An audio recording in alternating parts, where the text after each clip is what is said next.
Hey everybody, this is Ryan and you're watching Sailing Freestyle, and in today's episode we're going to install some bilge pumps on our sailboat to ensure that our sailboat don't sink.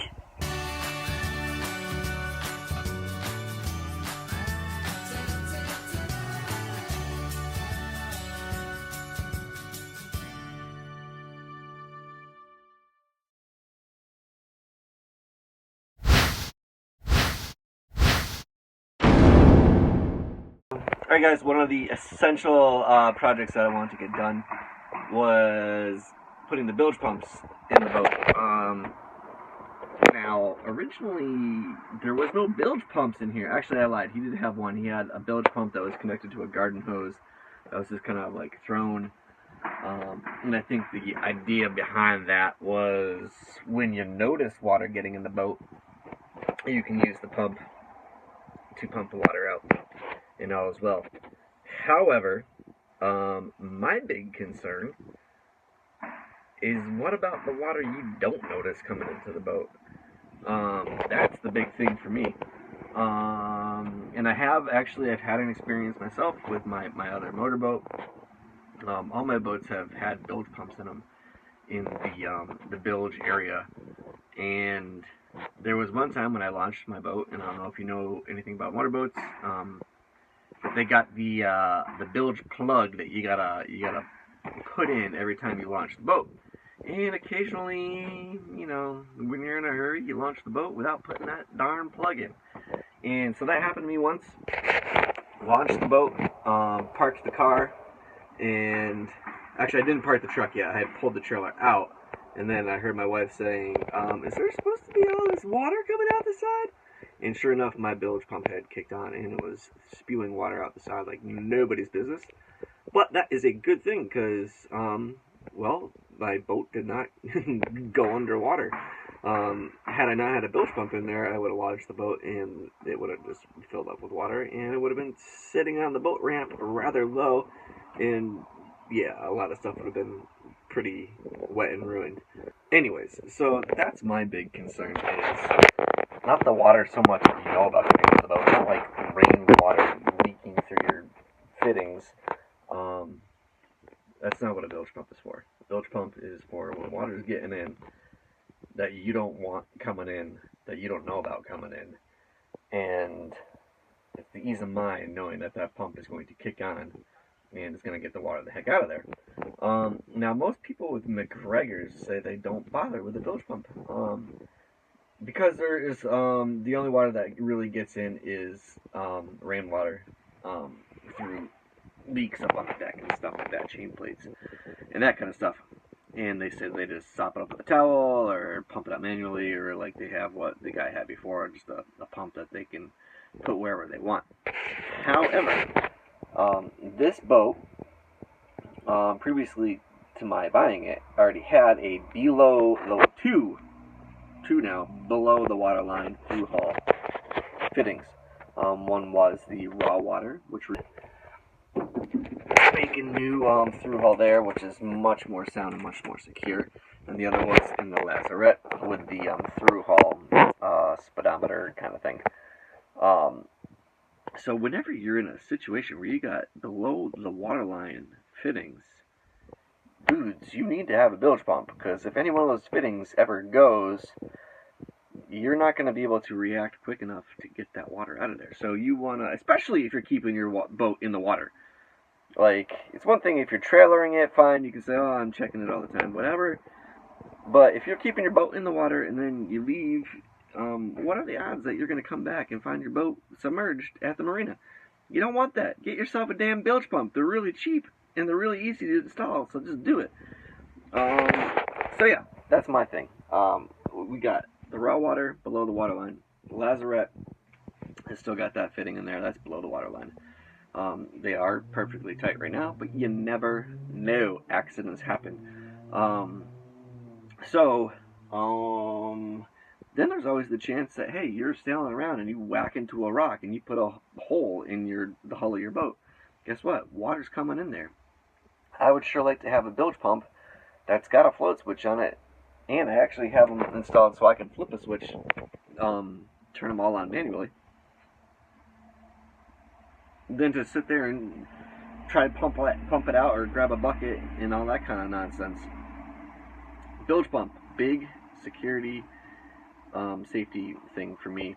Also, if I want to spend the night, I will rest a lot easier knowing that I got bilge pumps in the boat, just in case anything happens to go bad overnight while we're sleeping and we are not alerted to it in time to take care of it ourselves.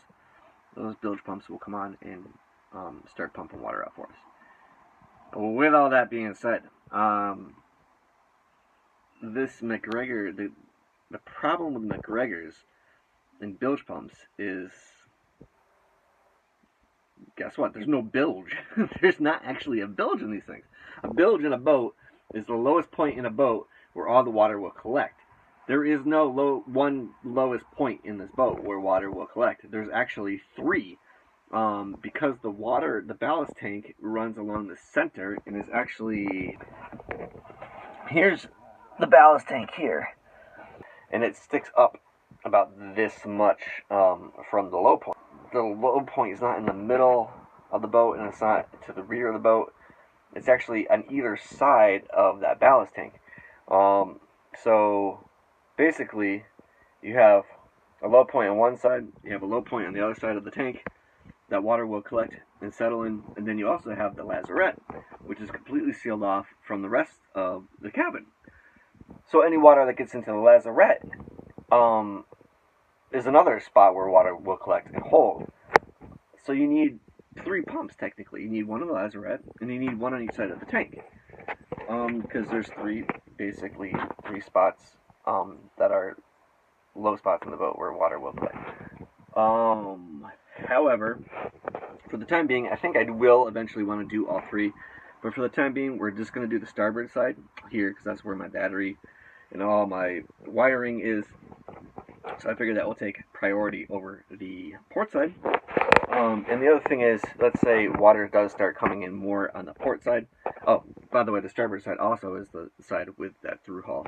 So that's going to be the big thing where water would mistakenly come in. So if it's going to come in anywhere, it usually will come on this side. But let's say, heaven forbid, we hit a rock, punch a hole in our boat on the port side, water would come in there.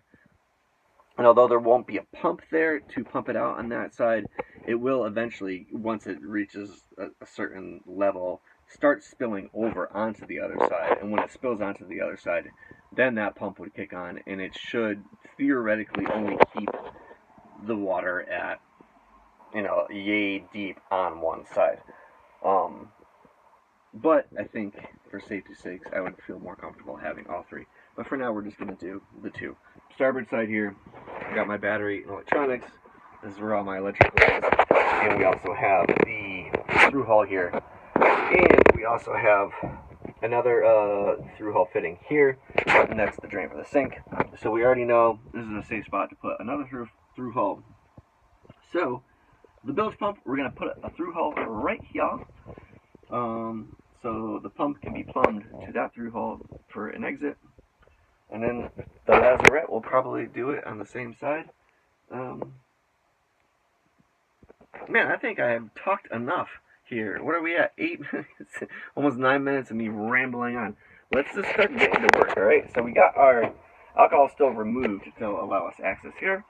So we're going to start doing what everybody loves to do to their boat, and that's put holes in it.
give a quick shout out to all the sailing channels out there who use a Bic lighter to do their heat shrink tubing on their wiring.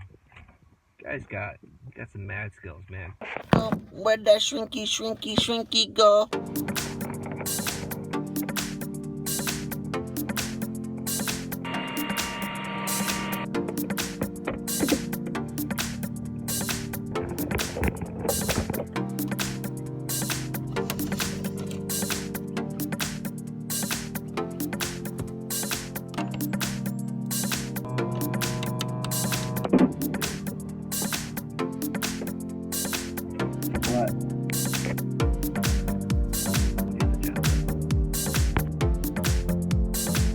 Don't forget to get your Sailing Freestyle t-shirt. If you want to support the channel, get yourself a t-shirt. Links are always in the description below each and every video. Also, another way to support the channel is by Amazon links to every single product I've used in this episode and each and every episode. So if there's other videos you've seen in the past, you're like, hey, I wonder where I can get myself one of those. Always check the description. There's links to the products on Amazon which you can go and purchase for yourself in your own project.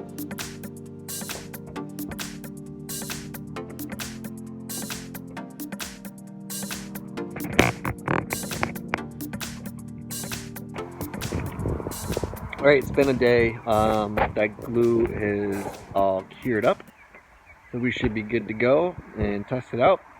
We have here an unfortunate event simulator, and we're going to take the simulator and stick it in there and simulate an unfortunate event, and we're going to see how well those pumps save our ship, and quite possibly our lives.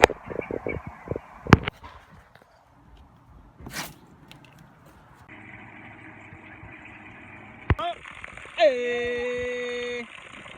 Alright, this next one's gonna kind of kill me a little bit because I hate seeing water inside my boat in here, but we must test the integrity of these pumps to make sure all is well.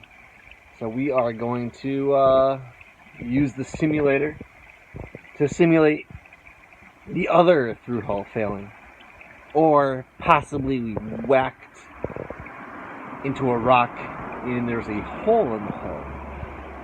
And now water will be gushing into the boat.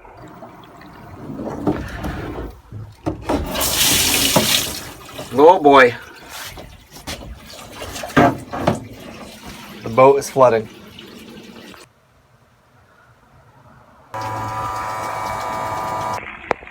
Alright. Oh, it just stopped. I still have the hose on, so either something's wrong or it's moving faster than what the hose can put out. Let's see if the hose fills it back up to the level where the float switch kicks on again. Otherwise, we might have a problem.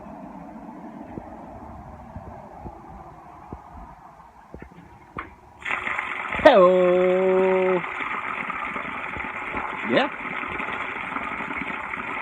That is chucking water out of the boat faster than a garden hose fully turned on can get water in the boat. So yeah, these pumps are doing a great job. I think we're going to be safe.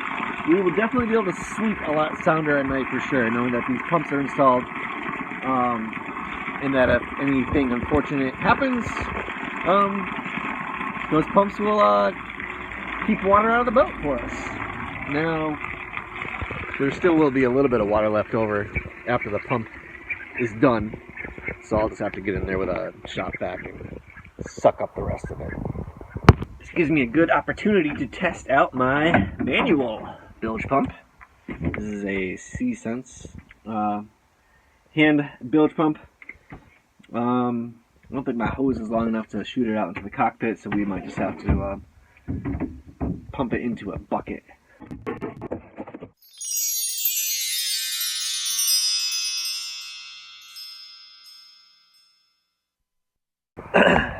Freaking bright out here today.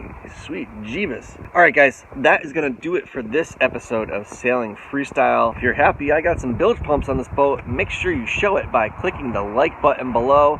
As always, leave a comment.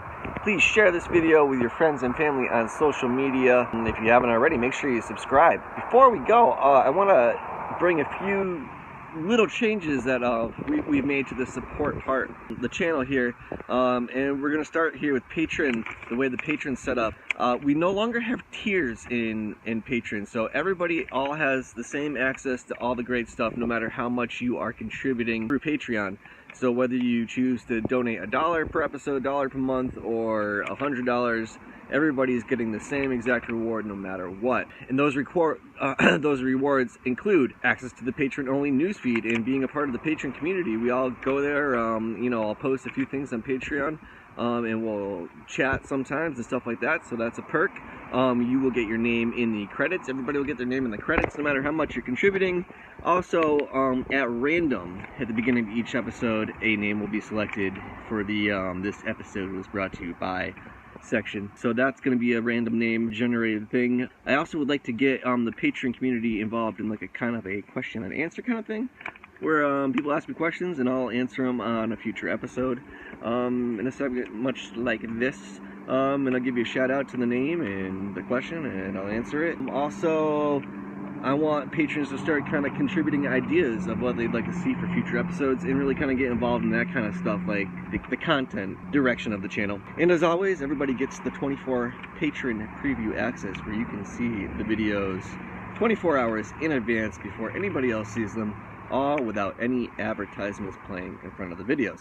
So if that's something you're interested, like I said, as little as $1 a month or $1 per episode, or however you want to choose to do it, is what that costs you to become a patron. So hop over to the Patreon page, links in the description below, if you think you're interested in doing that and contributing to the channel. Other ways you can contribute to the channel is by buying a t-shirt. There's a link below to Sailing Freestyle t-shirts, so make sure you check those out.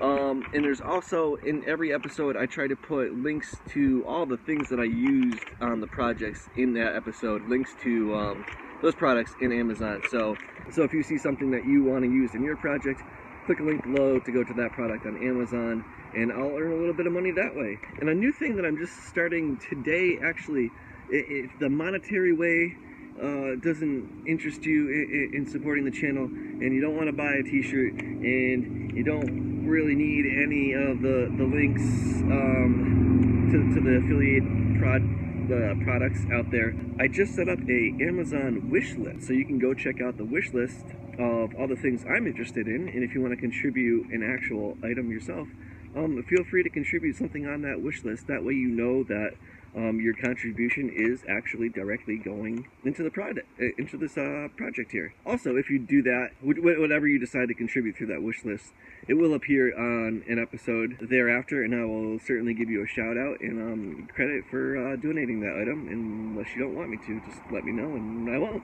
I also want to kind of start growing the Facebook community, so make sure you check out the description below for links to Facebook. I would really like to kind of start growing the community. I want to find a place where we can all kind of go together and interact and engage and share things. And I don't just mean me sharing things, like sharing videos and content, that kind of thing. I want to see what you guys are up to. I want to see your projects. I want to see, you know, what you're working on. And I think a great place that we can all do that is the Facebook group.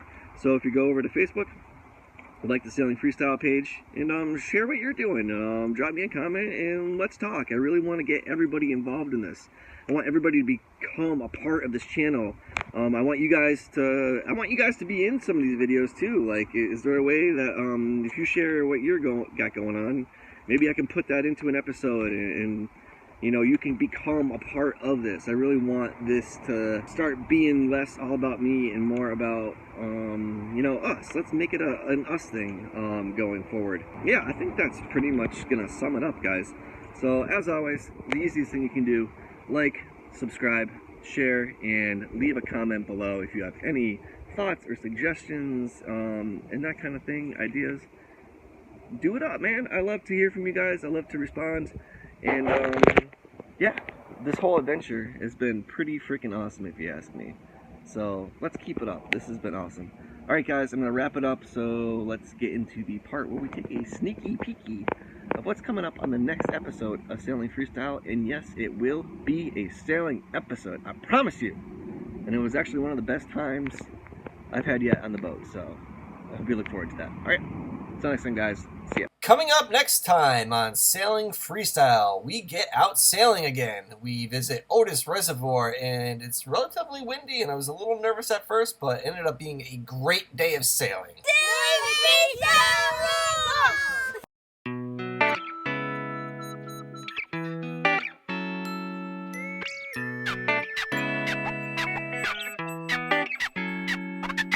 Hey guys, if you've been enjoying the Sailing Freestyle channel, please consider becoming a patron by checking out the Patreon page through the links below in the description. Something as little as $1 a month really goes a long way in supporting the channel. And to all my current patrons, thank you guys very, very much. You guys are all awesome.